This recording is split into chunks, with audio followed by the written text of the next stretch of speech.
লাম তাগফির লানা ওয়া তারহামনা লানাকুনান্না মিনাল খাসিরিন।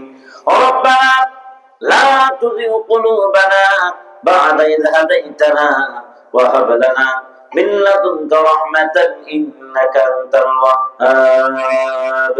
আল্লাহ তাআলা রওনাক বাজার এলাকাবাসীর উদ্যোগে আয়োজিত 4 দিন ব্যাপী তাফসীরুল কোরআন মাহফিলের আজকে প্রথম দিনের সমাপনী দিবসে রব্বুল আলামিন তোমার দরবারে এতিমের মতো, কাঙ্গালের মতো, ভিক্ষুকের মতো হাত তুলেছে গো মাওলা। দীর্ঘক্ষণ যাবত কোরআনের আলোচনা হয়েছে, জিকির আজকার হয়েছে, তাসবিহ তাহলিল পাঠ করা হয়েছে।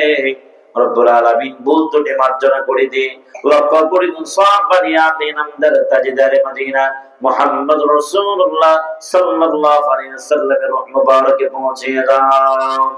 तमाम পৃথিবীর মাটির নিচে যত মুমিন মুমিনা শুয়ে আছেন আল্লাহ তুমি তাদেরকে ক্ষমা করে দাও। আয় আল্লাহ তাআলা আমাদের জীবনে জানা অজানা শিরকি বিদআতি জাহিরি বাতিনি প্রকাশ্যে গোপনে ইচ্ছা অনিচ্ছায় যত গুনাহ করলাম সমস্ত গুনাহ খাতা আল্লাহ তুমি maaf করে দাও। আমাদের গুনাহগুলিকে আল্লাহ তুমি নেক বানায়া দাও। রব্বুল আলামিন জীবনে এত গুনাহ করেছি, গুনাহর কথা যদি মনে পড়ে যায় জাহান্নাম ছাড়ার কিছুই জুটবে না। রব্বুল আলামিন তোমার দেওয়া পবিত্র মূল্যবান সময় নাফরমানির মধ্যে আমরা কাটিয়ে দিয়েছি। রব্বুল আলামিন আয় আল্লাহ তাআলা তুমি যদি হিসাব চাও আল্লাহর কসম আমরা হিসাব দিতে পারবো না। রব্বুল আলামিন আয় আল্লাহ তুমি আমাদেরকে maaf করে দাও, দয়া করে তুমি আমাদেরকে ক্ষমা করে দাও। আমাদের গুনাহগুলোকে আল্লাহ তুমি নেক বানায়া দাও।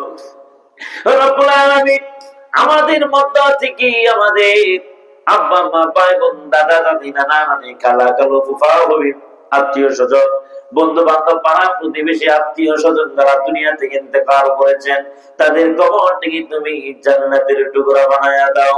বিশেষ করে আমাদের মা বাবা যাদের বিদায় হয়ে গেছে রব্বুল আলামিন মা বাবার কবর থেকে তুমি রিয়াদুল জান্নাহ বানায়া দাও।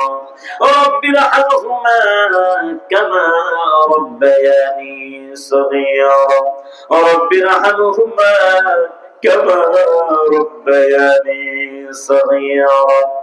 আল্লাহ তাআলা আমরা তলায় জান্নাততলায় নিরিবিলি এলাকায় শুয়ে আছে, এমন ঘরের মধ্যে শুয়ে আছে, এমন ঘরের মধ্যে আমাদেরকে থাকা লাগবে যে ঘরের মধ্যে কোনো লাইট নাই, বিদ্যুৎ নাই, আলো নাই, দরজা নাই, জানালা নাই, বালিশ নাই, চাদর নাই, লেপ নাই, কম্বল নাই, তোশক নাই, আল্লাহ কোনো খাবার নাই, সাথী নাই, সঙ্গী নাই, কেউ নাই, কেউ নাই।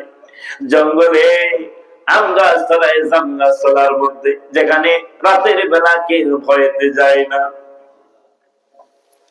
রব্বুল আলামিন হেবন অন্ধকার কোলার দেশে আমাদেরকে থাকিতে হবে। আল্লাহ যত আদরের সন্তান হোক না কেন, যতই আদরের সন্তান হোক না কেন, কবরের মধ্যে সকলকে যেতে হবে। জঙ্গলের মধ্যে কবরস্থ করা হবে। একা একা সেদিন থাকা লাগবে। কোনদিন মা ছাড়া সন্তান থাকে নাই, বাবা ছাড়া সন্তান থাকে নাই। বাবা মারা গেলে কবরে এই সন্তান রেখে আসে, এই সন্তান মারা গেলে মা বাবা কলিজার টুকরাকে কবরের মধ্যে রেখে আসে। রব্বুল আলামিন এমন গহীন অন্ধকার কবরে থাকা লাগবে। রব্বুল আলামিন জানি না কার মা বাবা বিদায় হয়ে গেছে, গহীন জঙ্গলে কঠিন কবরের মধ্যে কি অবস্থা আমরা জানি না। রব্বুল আলামিন প্রত্যেকের মা বাবাকে তুমি maaf করে দাও, প্রত্যেকের মা বাবা কবর থেকে তুমি রিয়াদুল জান্নাহ বানায়া দাও। রব্বুল আলামিন যাদের আব্বা মা জীবিত আছেন আল্লাহ তাদের আব্বা আম্মার নেক হায়াত দারাজ করে দাও, হায়াতের মধ্যে বরকত দান করে দাও। মা বাবার খেদমত করার মতো তৌফিক দান করে দাও। আরেকজন ভাই দোয়া চাইলেন, তার বাবা কয়েকদিন যাবত অসুস্থ আছেন, আল্লাহ তার বাবাকে পরিপূর্ণ সুস্থতার নিয়ামত দান করে দাও। যদি হায়াত থেকে সুস্থতা দান করে দাও, হায়াত যদি না থাকে আল্লাহ সুস্থতার সাথে ঈমানের সাথে তোমার কাছে উঠাইয়া দিও রব্বুল আলামিন। আরেকজন ভাই তার মায়ের জন্য দোয়া চাইলেন, আল্লাহ তার মা মরণাপন্ন অবস্থায় পড়ে আছেন, আল্লাহ তার মাকে পরিপূর্ণ সুস্থতার নিয়ামত দিয়া দাও রব্বুল আলামিন। তার মাকে সুস্থতার নিয়ামত দান করে দাও।